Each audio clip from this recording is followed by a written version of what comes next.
How to fix GIF not sending on WhatsApp. Hello everybody. If your GIFs are not sending, you may follow the steps.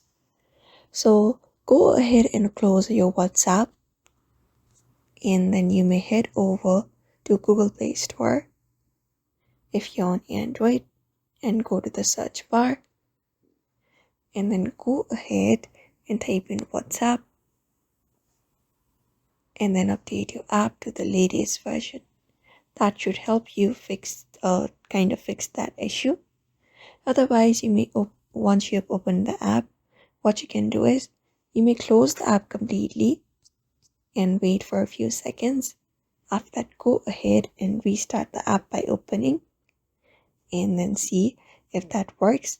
Otherwise, you may also simple reboot your phone. Another thing is clearing the WhatsApp cache.